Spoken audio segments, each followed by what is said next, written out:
Welcome to the morning show. So happy to be with you this morning. We're broadcasting live on Channel 9, and we're also live streaming on Port Media's YouTube channel. And if you prefer to watch that way, it's easy to find. Just go to www.ncmhub.org and click on the YouTube icon. I'm your host, Mary Jacobsen, and I'm really excited about today's show. I'm really happy to have two representatives of the League of Women Voters of Massachusetts here to talk to us today about their work to make sure that we can all vote safely this year. Later on in the show, I'm proud to welcome the Newburyport Choral Society's new director, Ryan Turner, who will be here to talk about his vision for the future of the 85-year-old Choral Society. But first, let me welcome Judy Zaunbrecher. Judy, welcome. Thanks for coming. Thank you for inviting us, Mary. Judy is the co-president of the League of Women Voters of Massachusetts and also of their board. She's a member of the League of Women Voters of Concord Carlisle. And Amy Smith is also here. Amy, welcome and thank you for visiting the morning show. Thanks for having us. Well, Amy is the second vice president on the board of directors for the League of Women Voters of Massachusetts. She lives in Georgetown, not too far from us in Newburyport, and she's a member of the League of Women Voters of Topsfield, Boxford, and Middleton. So first of all, congratulations to the League for its 100th anniversary. It's very exciting. You were founded 100 years ago. You know, it's always shocking to me to realize how recently women successfully claimed the right to vote, just 100 years ago. But we have had the right for 100 years now, and that's how long the League has been around. I was hoping that we could start today's interview by asking you to tell me about the League's initial founding, how and why it was founded, and what was its original mandate? Whichever of you, Judy or Amy, would like to start that. Yeah, absolutely. And there is a good reason why we're both 100 years old, is that the League was founded by some of the women who fought for the right to vote and successfully did get that amendment passed. The League was actually founded before the final ratification. It was founded in February of 1920 because the suffragists understood that when women won the right to vote, they were very confident it was going to happen. So that's why they formed the League beforehand, that there was going to need to be a lot of education. So that was our founding principles, to educate this newly enfranchised population on things that we take for granted today. What does a polling place look like? How do you mark your ballot? How do you register to vote? And then on to helping educate the new voters on who the candidates were and what the issues were of the day that they would be making choices on, because they also understood that being an educated, informed voter was very important as they won the franchise. Once they started doing this education on candidates and issues, because it was done in a very objective, nonpartisan way, they shared it with everyone because they figured it wasn't just women who could benefit from that, the whole population, voting population could. So that led to the education part, which is still a core principle for us today. The other part was, of course, the women were fabulous advocates. Think about, for over 80 years, they fought, they pushed, they tugged, they convinced people to, who were not like them, say, give us some share of this power. We want to vote also. So they turned their advocacy, basically muscles and skills, towards advocating for issues and topics and policies they felt were important and would make our country a better country. And this advocacy was based upon the deep learning that they had obtained from studying the issues. In the League, when we study issues, we don't just go out and read a few newspaper articles. We really collect a lot of information. We understand the history, we understand the current laws, what the impact may be, we discuss them, and then we all agree as to what those positions will be. And it's from those positions that we then advocate for policies, whether it's at the federal level, the state level, or the local level. So that's the basis for us. Some of the things that we've advocated for over the 100 years. For instance, in the 1920s, we successfully advocated for married women to independently have the right to citizenship. Because back then, if you married somebody from another country, you lost your citizenship. I did not know that. Yeah, wow, it was so important. Yeah, it was really amazing. The reasons why I don't know, but that was one of the first laws that they advocated for on the federal level in 1922. They also advocated for things such as child labor laws, equal pay for women, We get into the 60s, and the League advocated for equal access to the workplace and to education. Of course, that continues today. And even in the early 1970s, the League developed a position and started advocating for a direct popular vote way of picking for our president. So, they took on and said, we think the Electoral College should no longer be in place. So that's a position we've had for almost 50 years. And it shows the strength and the thought we put into our positions that we then use to advocate to move our democracy forward. Well, that's still such a timely issue. Thanks for getting a head start. Okay, yes. And also, that's really interesting because I had not thought before, but after the passage of the 19th Amendment, you had, I think it was 20 million brand new voters. Mm-hmm. That's a lot of new voters to educate and make sure they know what a polling place is, make sure they know how to get registered. So I understand why they started in February, because I think, if I remember, and correct me if I'm wrong about this, but I think this month is actually the anniversary of the final state. I think it was Tennessee in August mm-hmm. of 1920, when they were the final state that we needed to ratify. And so,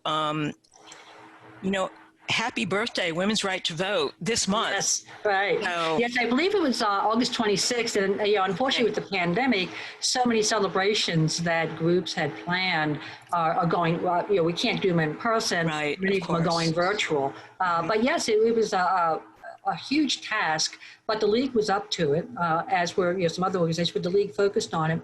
And one of the ways that we approach it, and we still do today, is that we are a grassroots-based organization. Mm-hmm. So the strength of our organization comes from our local league. So as you introduced Amy and me, you introduced us with our local leagues. That's where we join, and we focus on our neighbors, our friends, the people in our town who we know best to do that education. People know who we are, and they trust what we have to say. Mm-hmm. There is a state league, of course, which Amy and I are on the board of.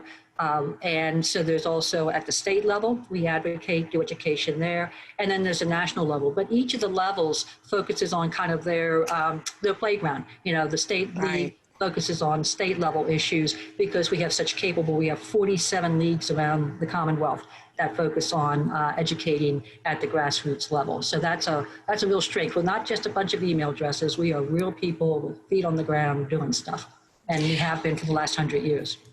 Well, that makes sense to me as a real strength, because that way you stay tied into what public opinion is in your community, what people care about, and what kind of education is needed locally, because there are bound to be huge differences in that from one town to another, one state to another. So that seems very logical and very effectual. So yes, right. Yeah. I wanted to ask each of you, what was it, Judy and Amy, that got each of you interested in and engaged with assuming a leadership role in the League of Women Voters? Well, it's just something you kind of, I don't say fall into. I joined in 2015. I joined because I saw, I was interested in participating in a different way in that election. And I felt very strongly about voter rights and voter. And so it's like, as when you join the League, it's like, you could basically do anything you want. And I got very active locally. And then I was asked to join the state board, and I said yes, and that's how I got here. Yeah, no, that makes sense. But it sounds like it was that, in part, that particular election that really galvanized your energy and your interests to get started. And then you got recruited. Yes, that's right. We're always on the lookout. How about you, Judy? I retired in 2015 and had always been interested in the League of Women Voters. I go by it, I see the signs, I knew about the debates, but working full time, having kids, I just didn't really have the time at that point, I felt, to join the League. But it was always something I wanted to do, because I was raised with the mindset and with the understanding that it's so important for everybody to participate at whatever level they're able to in their government by voting and understanding the issues. And that's what I always thought the League stood for, which they do.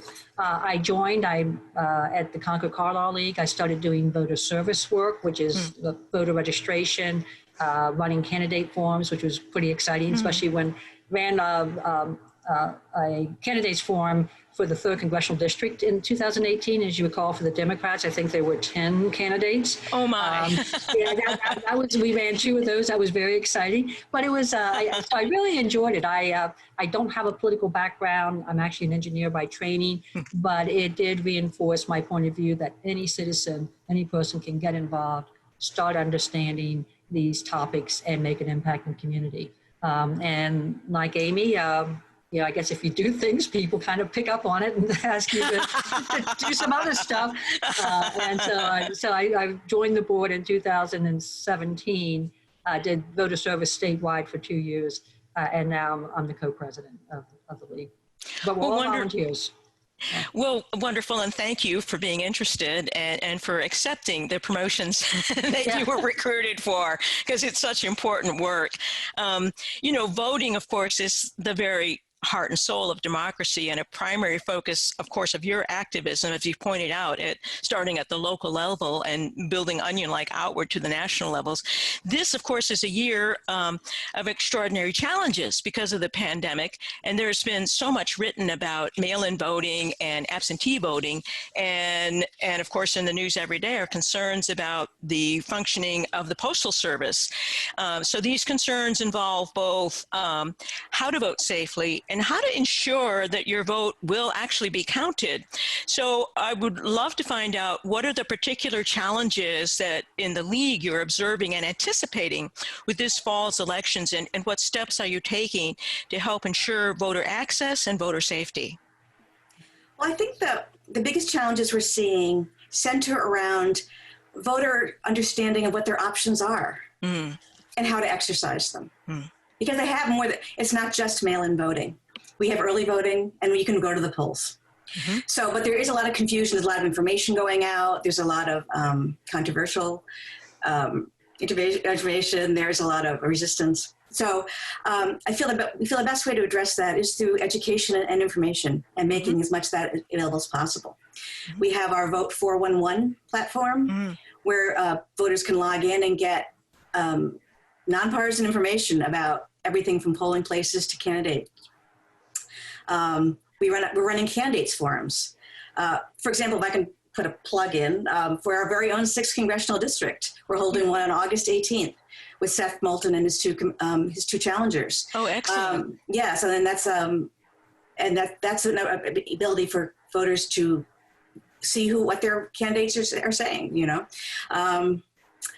Well, we also provide information on where to register online. Many local leagues are providing so much education for their local communities on how to register and vote. The Central Berkshire County League has an immigration center. They've created presentations for new citizens on how to register and vote. And they get very innovative too. The Norwood League, for example, got a grant. They have a municipal electric department. They got a grant to put election information on inserts in the utility bills. Oh, so, what idea. Everybody gets a utility bill. Exactly. And, you open it, more importantly, right? You may not open an email, but you open your utility bill. You will open your utility bill. That's right. That's right. So we find all kinds of ways to get the information out and make it as accessible as possible. But, our biggest step for ensuring voter access and safety was our participation in the coalition for the passage of H4820, the Act relative to voting options in response to COVID-19, which was the one that put the mail-in voting for place.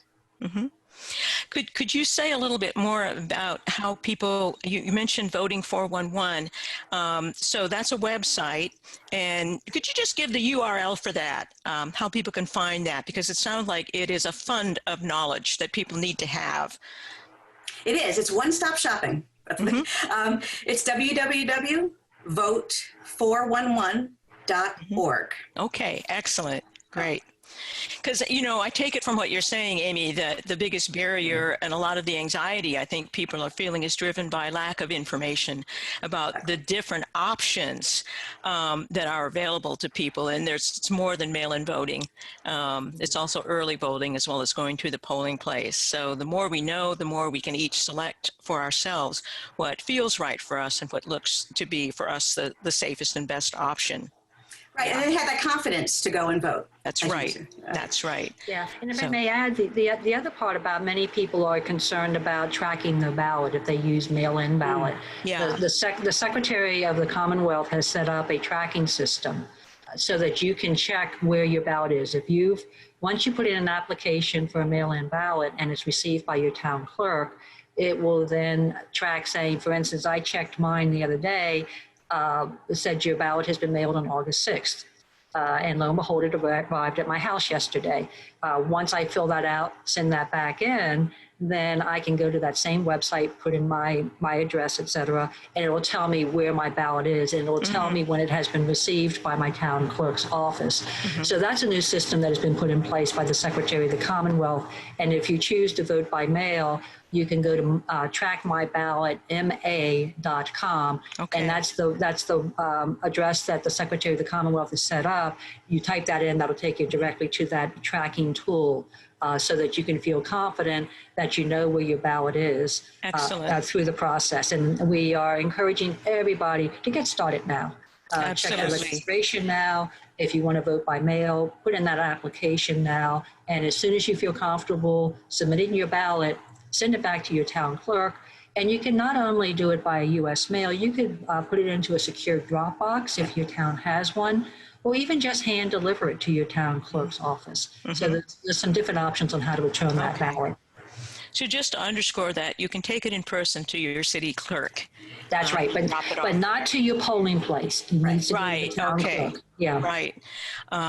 So there are other, and in terms of tracking, it's kind of like if you have a package and you're wondering, where's my package? Yes, it is, exactly. Exactly. Yeah, which that's all very reassuring. So thank you for that.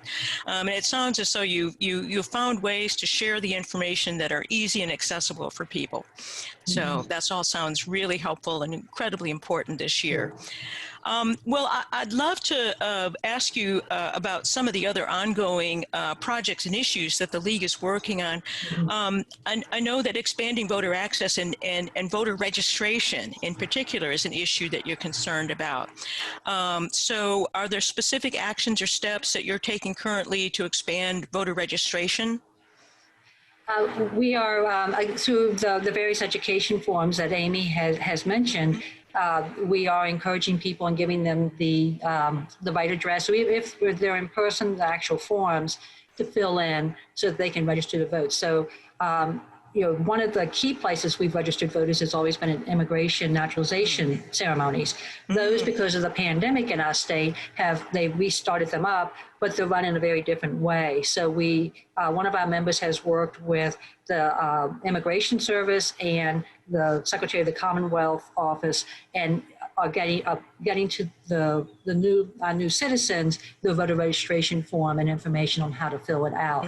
So that's one thing we do. So there's a lot of education. The pandemic has kind of upended our voter registration drives because we typically had done those in person. So we're doing a lot of this through webinars, through sending out emails, social media. We send out information. And then working with some other organizations, we have been participating in phone banks to call areas that traditionally have had lower voter turnout, don't have the resources that towns like, I live in Concord, we have a lot of resources. Yeah. So we've been making phone calls to households in those areas, whether it's in Brockton or parts of Boston, out in Springfield, to remind people to vote, if they're not registered, to help them understand how to register to vote. So we're trying all different ways to get the message out for people on how to register to vote. And the Secretary of the Commonwealth has set up some very easy tools to use online to check both your registration and also to register to vote online. Wonderful. I think it's so great that you focus on the immigration and naturalization, to help those new citizens start participating in their democracy as citizens right away. Right. And they're so excited. I know, Amy, you've been to some of the ceremonies. They are so excited to vote. Yeah. So they're very happy when we help them and other groups help them register to vote. Wonderful. I wanted to ask you, because it's mentioned on the League's website, about the For the People Act, what it is, why it matters, and where it stands today. Sure. So in March 2019, the House of Representatives passed the For the People Act, and that was introduced in the Senate, and that's where it still is. So we encourage people to write to the senators to take up legislation. Basically, it's a bill that's a set of reforms that expands voting rights, limits partisan gerrymandering, strengthens ethics rules, and limits the influence of private money in politics. There's really a lot in it. It also includes statehood for Washington, D.C., and I believe making election day a national holiday. There's a lot in there. Basically, it improves access to voting with reforms like same-day registration and automatic voter registration. It helps protect voters' voices with requiring independent redistricting commissions and ending voter roll purges that based on failure to vote. Remember those? It restores the Voting Rights Act. And lastly, it has provisions for improving transparency in campaign finance. Well, so many really important and significant pieces to that act. And so, it sounds like the key is contact your senators and suggest that they get to work on this, because those all sound like really important kinds of additions to, protect democracy, which is one of your mandates. Yes. Absolutely. So I was also hoping you might talk a little bit about campaign finance reform, because I know that is also a mandate that's important to the League. Could you say a little bit about both the dangers that you see to democracy of lack of campaign finance reform, quality of governance in particular, and what can be done about it, what you're working on? So this is most of the work is happening at the national level, so I can speak a little bit to that. Okay. Of course, dangers. Well, there's secret money, right? Dark money, I think they call it. Dark money, right. So the League has a position on campaign finance, and that is that methods of financing political campaigns need to ensure the public's right to know. We need to combat corruption and undue influence. We need to enable all candidates to compete equitably for public office. And most importantly, I think, to allow maximum citizen participation. So the League has had significant impact on campaign finance reform with the Bipartisan Campaign Reform Act in the Bush administration, which closed a significant loophole in campaign finance regulation, that soft money. And currently, our efforts are focused on the Disclose Act of 2012, that requires financial disclosure for all campaign advertising.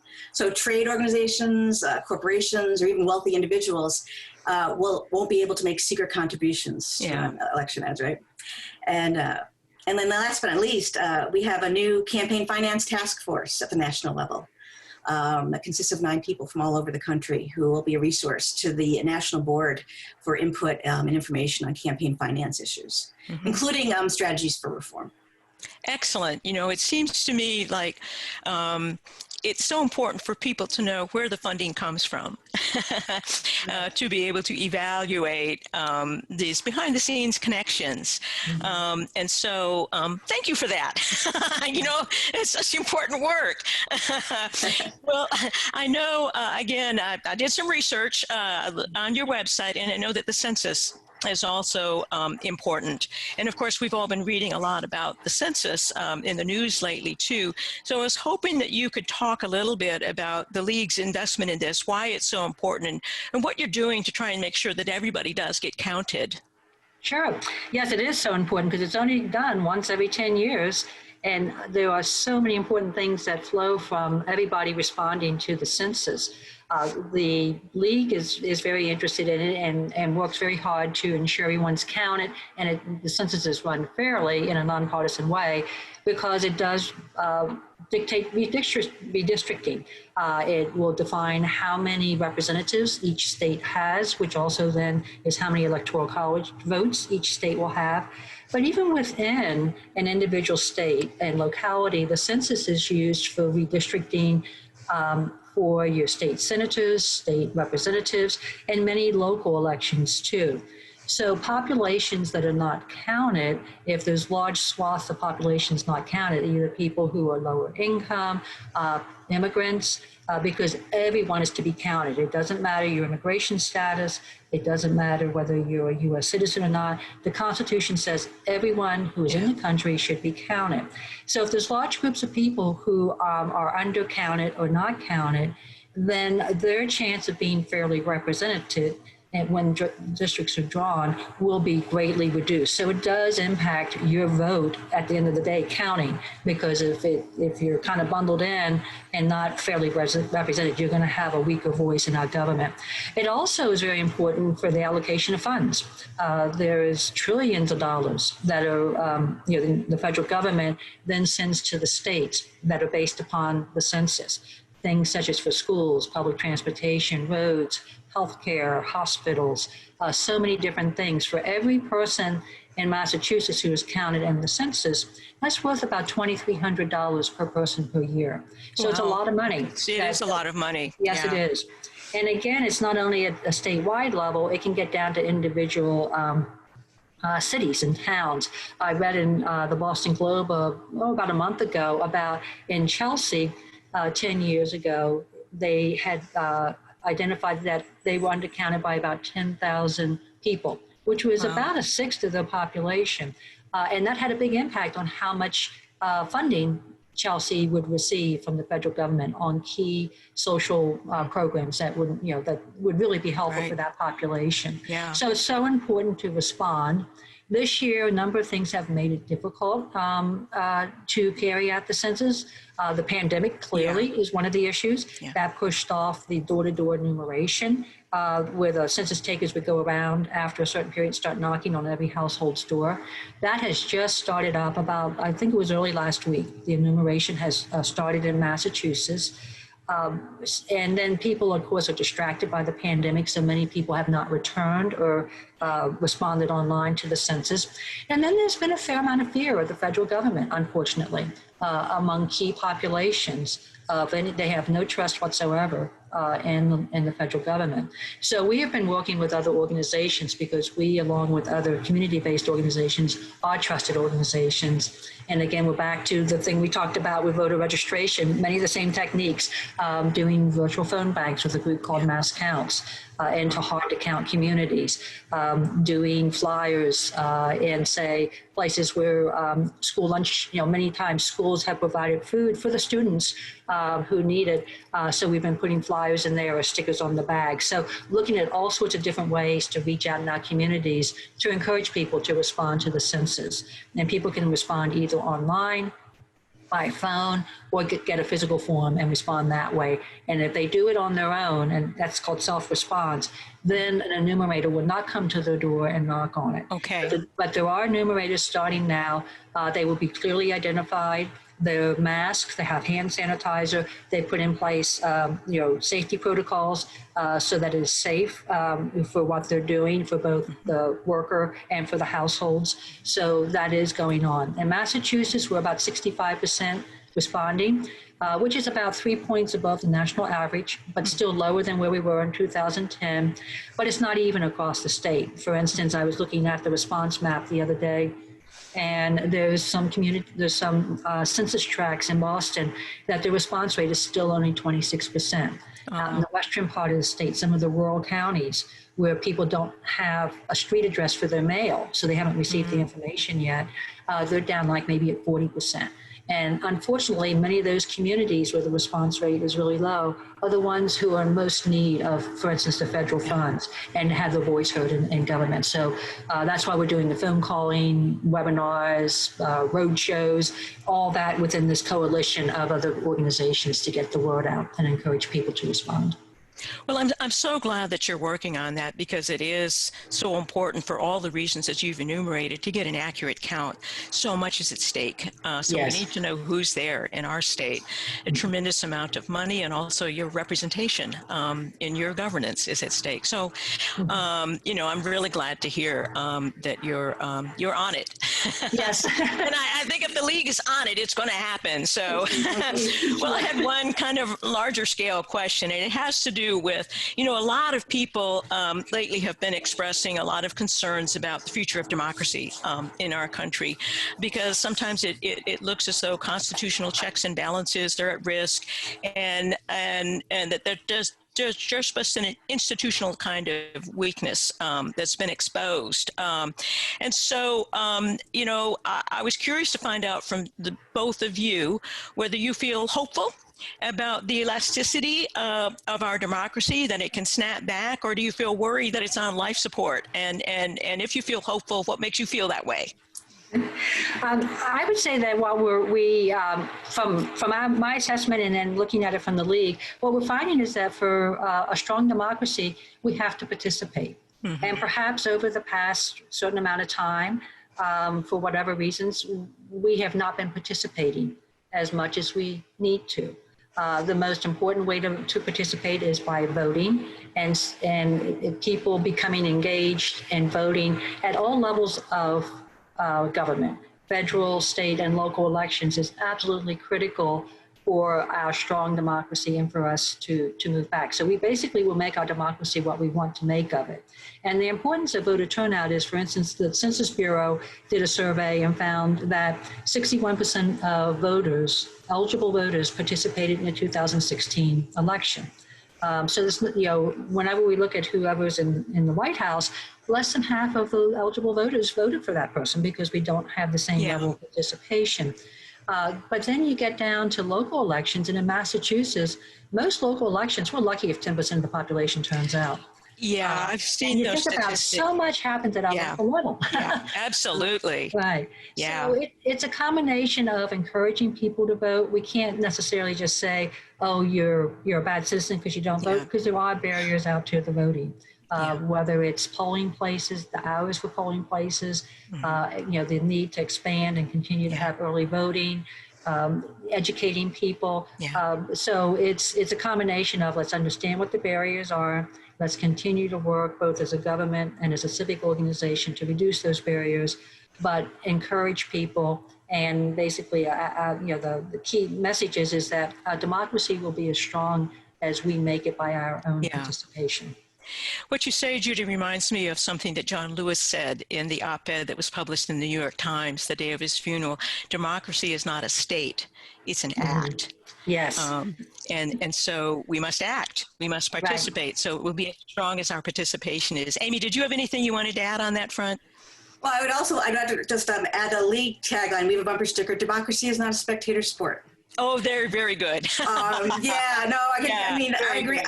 I'm hopeful. I have bad days, but I agree with Judy that it depends on us and our participation, and also educating ourselves. I think a lot of people default to prevailing opinions, and I think people hopefully will become more informed about who's running their country and how. Mm-hmm.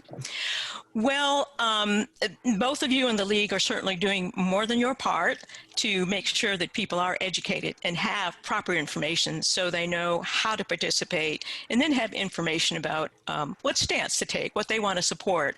So I want to end this by a huge expression of gratitude to both of you for taking the initiative to participate, and everything you've done makes our democracy stronger, and we're a stronger nation for the extent of participation that you both have enabled. So thank you so much, Judy and Amy. I so appreciate your coming on the show today. I've learned a lot, and just as a reminder, www.vote411.org, and you'll find a lot of information there, and of course on the League's website as well. Thank you so much. It's been a joy to have you here. I really appreciate your taking the time to visit the show. Thank you very much, Mary. Yes, have a good day. Thank you. Thank you. You too. Well, let's bring Ryan Turner on screen now. Ryan is the new music director for the Newburyport Choral Society, which is now in its 85th year. And he's in his 10th season as the artistic director of Emmanuel Music in Boston, where he's conducted over 170 Bach cantatas and the complete masterworks of Bach. He has also been an opera conductor. He's appeared as a tenor soloist in recitals, opera, and oratorio. He's also in the voice and early music faculty at the Longy School of Music of Bard College, and he was director of choral activities at Phillips Exeter Academy from 2006 to 2012. He was raised in El Paso, Texas, and he holds degrees from Southern Methodist University in Dallas and also the Boston Conservatory. I'm so thrilled to have you here, Ryan. Welcome, and thank you so much for visiting the morning show. Thank you, Mary. It's good to be here. It's great to have you here. Full disclosure now, I am a member of the Newburyport Choral Society. That's right. And I'm sure that you know that we were all thrilled when you accepted the job. So, Ryan, to start with, I'm always interested in finding out how people find their pathways in life. And yours has been devoted to classical music, both vocal performance as well as conducting. So, Ryan, how did you figure out that you wanted a career in music, and in particular in the realm of classical music? Well, I can't say I came to this through a traditional path. I didn't come from a family of classical musicians, although I will say apparently I have a great uncle or something like that was the violinist with the St. Paul Symphony, who passed down his violin to me. So I started violin lessons at a young age on this beautiful Justin Stainer violin, but there was an amazing classical instrument that I played bluegrass fiddle on. Oh, wonderful. So I started. I was really into more popular music and country music and bluegrass, etc., and played in a bluegrass band and played with a country music band. And so all my music was mostly popular music as a kid until I got involved in the church choir and then the El Paso Children's Chorus. And I think the sort of turning point that brought me over to the classical side of things is that my mother had a very close friend who was pursuing her doctorate in voice at the University of Texas, El Paso. And her dissertation was on the male changing voice. And I was the dissertation subject. Oh, my gosh. I essentially was tracked over 3 years and got free lessons. And it was this whole thing to track how through the change of the male voice, how it happened. And through that process, I learned a lot of classical music, and then I started playing in orchestras, etc. So I never knew exactly what for a long time, I thought I wanted to just sing. Thought I wanted to do musical theater. I thought I wanted to sing opera. Then I was interested in early music, and I suddenly found myself in front of the group, instead of watching the conductor, and one thing led to another. Well, it was serendipitous then, both that you got the violin, because it sounds like that was a helpful nudge. And also that dissertation also was a serendipitous event that sort of also amplified the nudge. So exactly. You mentioned finding yourself with the baton in hand. And one of the things that I wanted to ask you was what you have discovered that you enjoy about having that baton in hand. George Case, your predecessor at the Choral Society, used to say, presumably in jest, but perhaps not entirely, that choral conducting was an exercise in total power. So anyway, you laugh. Maybe that's part of it. What do you enjoy about choral conducting, Ryan? Well, I think, so I had to go back to my experience as a performer. And when I was singing in choirs and as a soloist, etc., I found myself more interested in what the conductor was doing than in what I was supposed to be doing. Yeah. And I also, as I started to as a soloist, have sort of more what I would say high profile gigs, I found myself to become, my level of nervous energy was getting a little out of control, I would say. It became at times debilitating, my own performance anxiety. And I found that when I was conducting, it was no longer about me. It was about everybody else. The job was to enable the best in everybody, as opposed to the spotlight just being on myself. And that sort of, really, when you're a soloist sitting at the front of the stage of an orchestra, it's about you in that moment. Everyone's eyes are on, and everyone's ears are on you. Exactly. So. And so when your back is to the audience, the people that are watching you are busy, number one. And they're watching your back. Yeah. But it's the idea that your job is to enable the best from everybody. And it's always the case, I think, especially in a community chorus where the sum is so much greater than the individual parts. Yeah. And I also found as a conductor that there's more to conducting than just the music.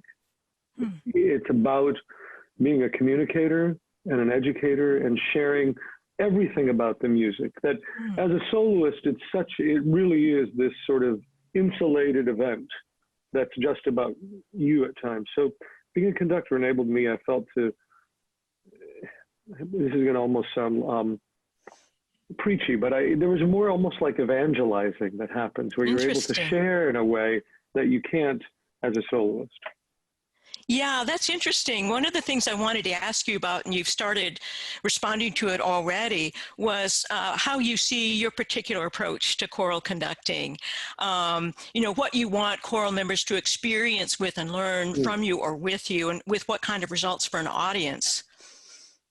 Well, one of the things about choral singing, as opposed to orchestral playing, is that your body, you are the instrument, which of course means everything that's happened to you during the day affects your voice. You don't take your instrument and put it in a case and put it in a climate-controlled environment.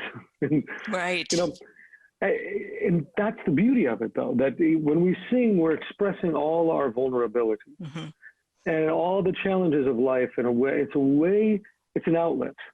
And the power of getting, in our case at Newburyport, 120, 130 people all on the same page after, I think about, we obviously haven't had a rehearsal, and who knows when we'll have one with all of us together, but just the concept of, on a Tuesday evening, after a long day, everybody coming from so many different work environments, home environments, family environments, coming together with one sole purpose and able to channel that, to me, is one of the most profound and moving things about choral singing.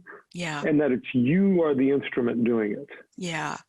So as a choral conductor, one of the things that I always find is it's a challenge, but it comes with great reward, is how do you focus all those energies, all those different backgrounds, everything that's happened in everybody's life, and the varying range of experience. There's so many variables, and here comes my daughter behind me. I hope it's okay. Yes, of course. Hello. Hi. This is my 5-year-old Caroline. Hi, nice to meet you, Caroline. Hi. So, I got off track with her. You were talking about channeling all those different experiences that everybody brings to the Tuesday night rehearsal, and kind of bringing them together. And before going to a rehearsal, I always go, oh my God, it's nighttime, I'm sleepy. But going to the rehearsal and experiencing the rehearsal, it galvanizes me, and I lose the tiredness and have a different kind of experience. So I understand what you're saying. That's a great verb to say, galvanize. I like that. And there's something, you asked about my approach. And the other thing I was going to say is that there are so many parts of being a singer and of being a conductor, and my hope is that in a rehearsal, somebody leaves there having learned a little bit about vocal pedagogy, having learned some musical skills that maybe they didn't know, having to learn to listen better, which is probably the number one thing in choral singing that one has to do is listen. I always had a conducting teacher that said if there was a little less singing and a little more listening, there'd be a lot more music. Well put. And there's of course, there's just the camaraderie that comes with that many people being together. Yeah. Well, Ryan, I wanted to ask you about your experience with Emmanuel music, because it's a significant part of your musical life. And I didn't know much. I knew Emmanuel music was very highly regarded. I don't know that much about it. And so I was hoping that you could talk to us a little about Emmanuel music and your relationship with the late Craig Smith, who was their, I think, founding director and whom you succeeded. And they have a particular focus on Bach, cantatas cantatas and masterworks. So could you help us understand a bit about how Emmanuel music has been formative for you? So Craig Smith in 1970 was a young student at the New England Conservatory who was asked to be the music director and organist at this Anglican church on 15 Newbury Street in Boston. And he had a real affinity for Bach and thought, let's try a Bach cantata. And it started out as some of his friends volunteering. And it caught on. And the congregation and the musicians loved it. And we flash forward, to 1985, and they became a nonprofit that was the ensemble in residence at Emmanuel Church, devoted for doing, mostly known for doing Bach cantatas from September through May as part of the worship service with professional musicians, a different Bach cantata every Sunday. They also then sort of spread their wings a bit to do other evening concerts, opera performances. They did some tours. I came on board in 1997. I was just out of graduate school from the Boston Conservatory and started there as a singer, and actually was one of the tenor soloists and members of the chorus. So I got to work under Craig Smith from 1997 until his passing in 2007. He at one point invited me to do some guest conducting there, and then after his passing, there was some interim leadership that then led to a full search, and I was in 2010 appointed the new artistic director of Emmanuel Music. So our sort of focus and mission is mostly on the music of Bach and his circle of influence. And as I said, every September through May, on every Sunday, we do a different Bach cantata with professional soloists, orchestra, and chorus. The other thing is we have an evening concert series that some of it is, some modern works of Harbison, works of Stravinsky. We've done Mozart. There's a chamber music series. Anyways, I've been there for 10 years, and it really has been my musical home since 1997.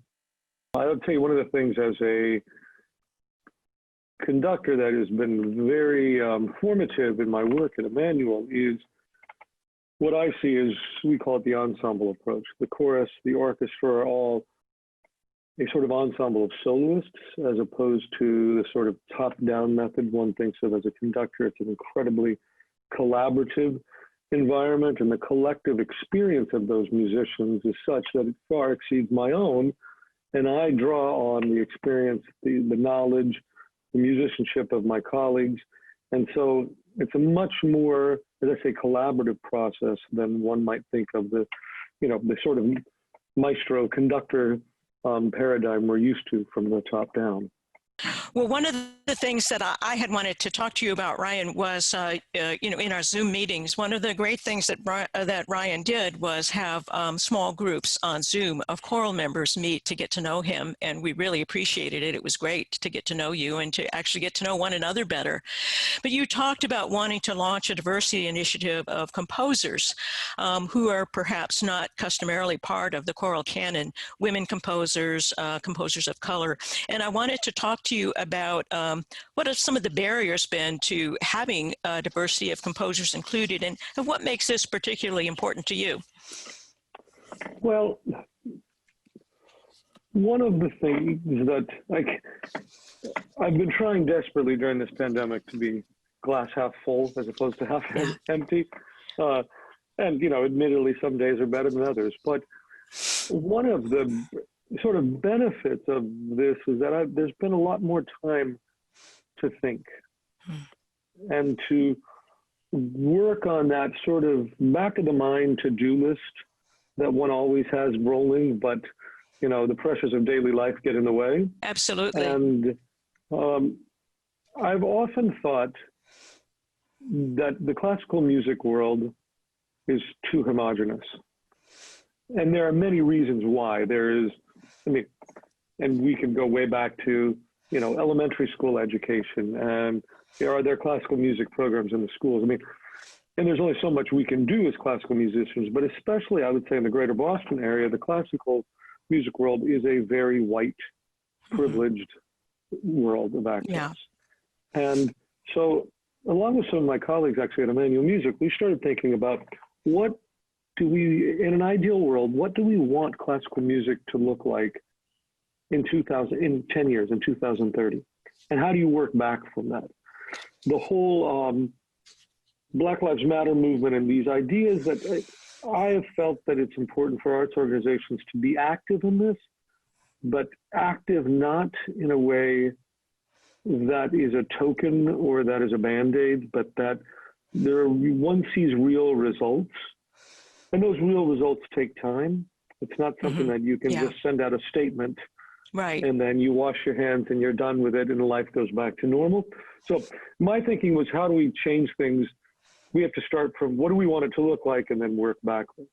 And my hope, which is I'm sure quite grand and maybe not realistic, but is that the performers, the audience members, the staff, the administration, and the programming is transformed and looks more like, represents more of what our communities look like.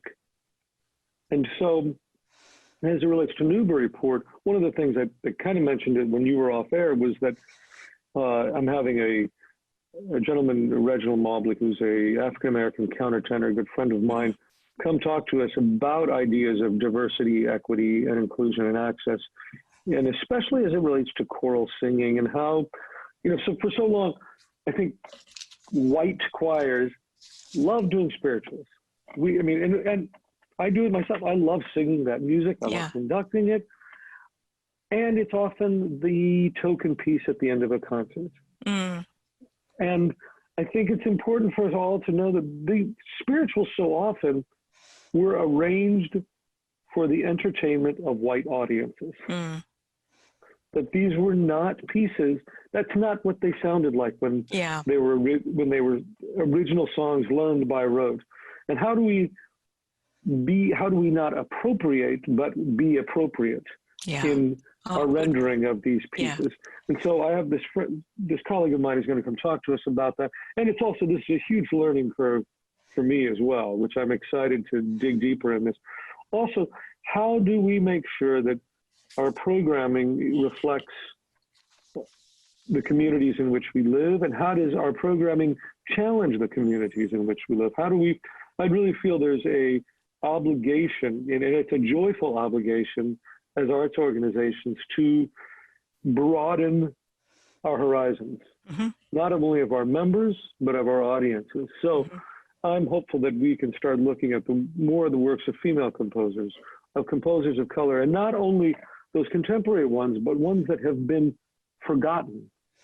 There's this wonderful African-American female composer, Marguerite Bonds, who was writing these essentially cantatas inspired by her study of Bach, and nobody really knew about her. I mean, there's I'd like to dig deeper and find how, and my hope is that when our programming, that's the thing we can do right now. We can immediately change our programming. And maybe in changing our programming, it also, when we bring in guest artists, we can be cognizant of bringing in always the artists, the highest quality artists, but also those that are more reflective of the diversity of the community. Yeah. That sounds very exciting, Ryan. I can't wait. That sounds just wonderful. Totally. Thank you. Well, we've reached the end of our time now. And one final question, though, is if somebody wants to join the chorus this fall, even though there won't be any live rehearsals, can they still join? And if so, how? Most definitely. In fact, I hope that the fall is an opportunity, in a way, for us to expand expand our membership and bring in new folks that maybe, aren't even in this area in the fall, but might be later on. But if you go to our website, I think within the next couple of days, there will be a link up about how to join. It's Tuesday evenings starting September 8th. Wonderful. And the URL for the Newburyport Choral Society is very simple and straightforward. It's www.newburyportchoralsociety.org. So go ahead and look it up, and it is a very welcoming community. I would add that. So Ryan, thank you so much. I apologize for the technical glitch, but it's been wonderful to talk to you. And there were other things I want to talk to you about. Maybe you'll just have to come back.